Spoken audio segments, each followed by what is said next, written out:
The Grand Blackwood Hotel.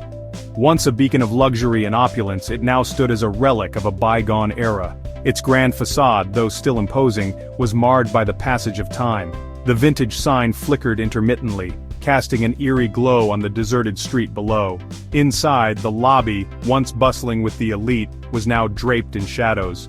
The grandeur that once defined it had faded, leaving behind an air of melancholy and neglect. The chandeliers, which once sparkled with brilliance, now hung like ghostly remnants of a forgotten past. Dust motes danced in the pale light filtering through grimy windows, creating an almost ethereal atmosphere. The once pristine marble floors were now covered in a thin layer of dust, each step echoing the silence that enveloped the place.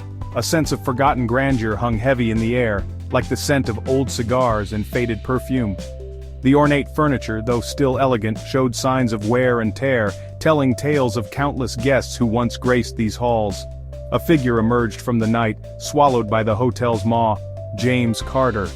His presence seemed to stir the very air, as if the hotel itself recognized an old acquaintance.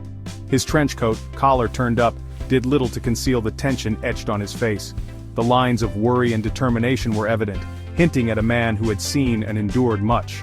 Eyes, windows to a soul carrying heavy burdens, darted around the lobby. They took in every detail, every shadow, as if searching for something or someone.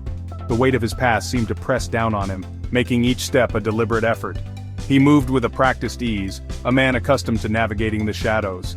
Each stride was purposeful, each movement calculated. It was clear that James Carter was no stranger to the darkness, both within and around him.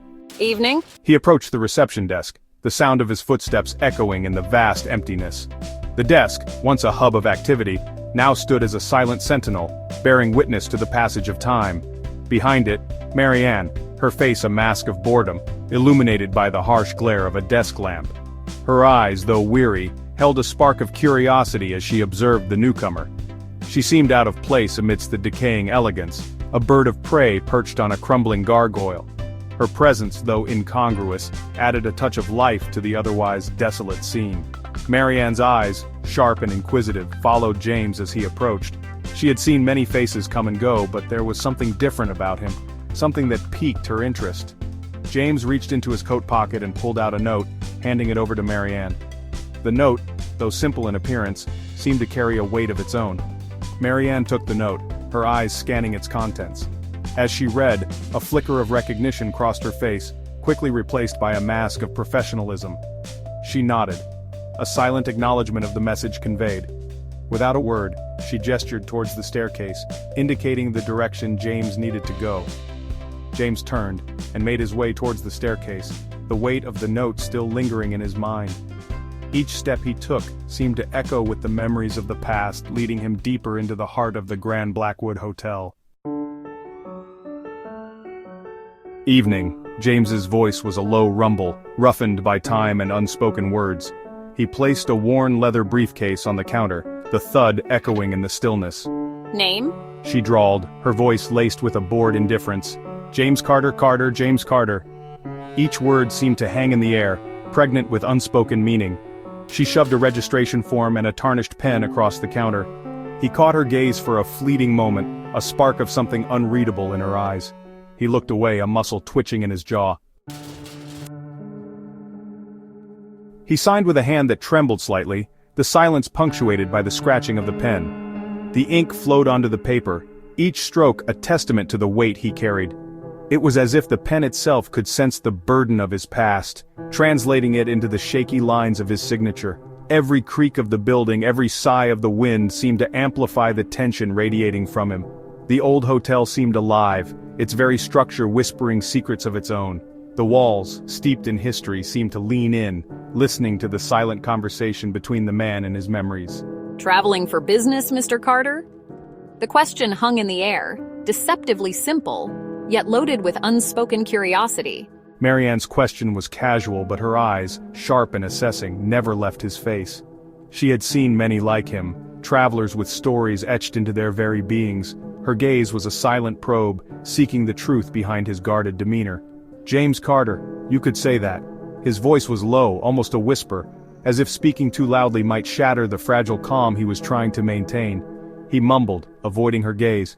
His fingers drummed a nervous rhythm on the counter. Each tap was a silent confession, a beat in the symphony of his anxiety. The counter, cold and unyielding, seemed to absorb his tension, reflecting it back in the form of a subtle, almost imperceptible vibration. He was a fortress, hastily erected, but even the strongest walls have cracks.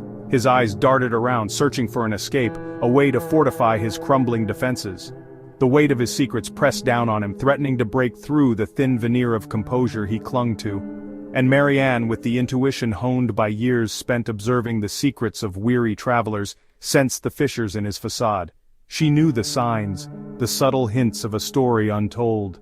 Her experience had taught her that everyone carried their own echoes of the past, and James Carter was no exception. She watched him with a knowing look, her own silent promise to uncover the truth hidden beneath his guarded exterior. Just passing through?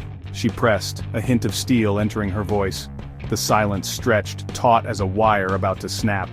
He finally met her gaze, his eyes filled with a mixture of defiance and apprehension. James Carter, something like that.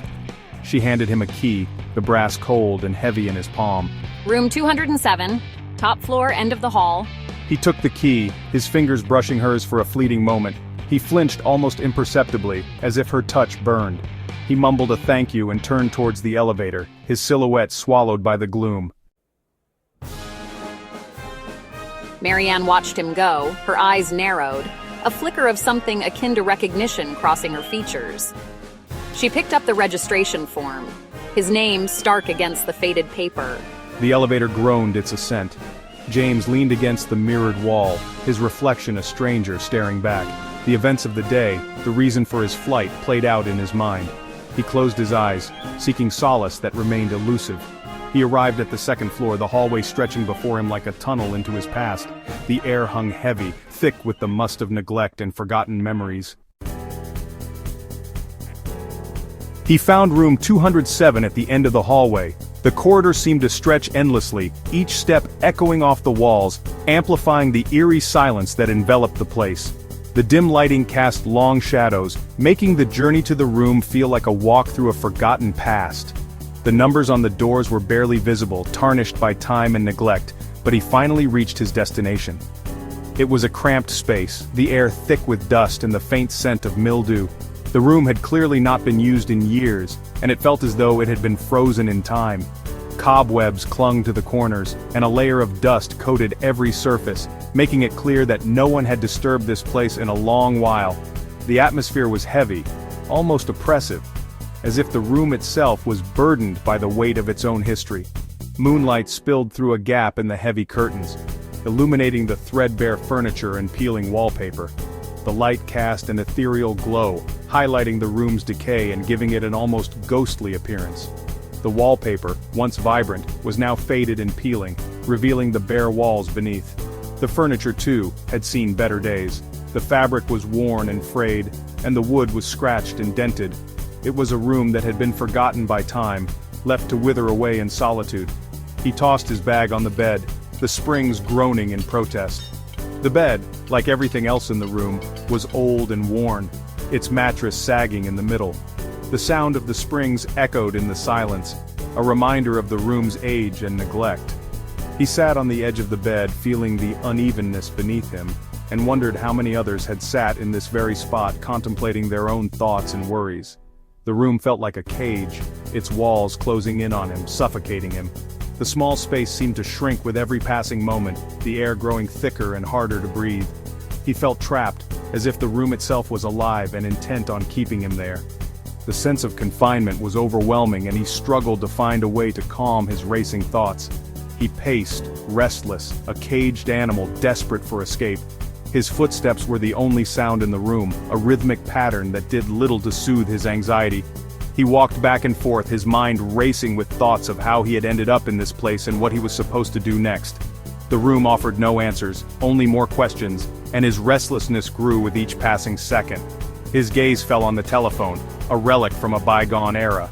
The old rotary phone sat on a small table, its once shiny surface now dulled by years of dust and neglect. It was a stark reminder of a time long past, a connection to a world that no longer existed. He wondered if it still worked, if it could somehow bridge the gap between the present and the past. He picked up the receiver, the dial tone buzzing like an insistent insect. The sound was jarring in the silence, a constant reminder of the outside world. He held the receiver to his ear, listening to the monotonous tone, and felt a strange sense of connection to the countless others who had used this phone before him. It was a lifeline, a way to reach out and touch the past, even if only for a moment.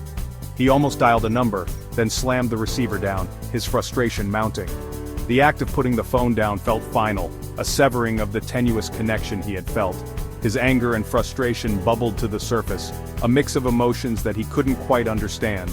The room seemed to mock him, its silence a stark contrast to the turmoil within him. He was alone, trapped in a place that time had forgotten with no clear way out. He marched back down to the lobby, his steps echoing in the stillness. Marianne, still behind the desk, raised an eyebrow at his reappearance. Something wrong, Mr. Carter? "The room," he began, his voice strained. "It's not suitable. I need a different one." Her lips curled into a knowing smile. Something about it bother you, Mr. Carter? Or is it someone you're trying to outrun? He froze, her words striking a nerve. How could she possibly know? Her gaze was unwavering, unsettling in its intensity. "I don't know what you're talking about," he said, his voice tight, his composure threatening to crack. He avoided her eyes, his gaze darting around the lobby. Don't you? Everyone who comes here is running from something, Mr. Carter. The question is, what are you running from? He turned away, his shoulders slumping in defeat. He had hoped to outrun his past, but it seemed his demons had followed him, their shadows lurking in every corner of this decaying hotel. "Fine," he muttered, his voice resigned. "Any room will do. Just not that one." She observed him for a moment, her expression unreadable. Then with a sigh, she pulled out a different key.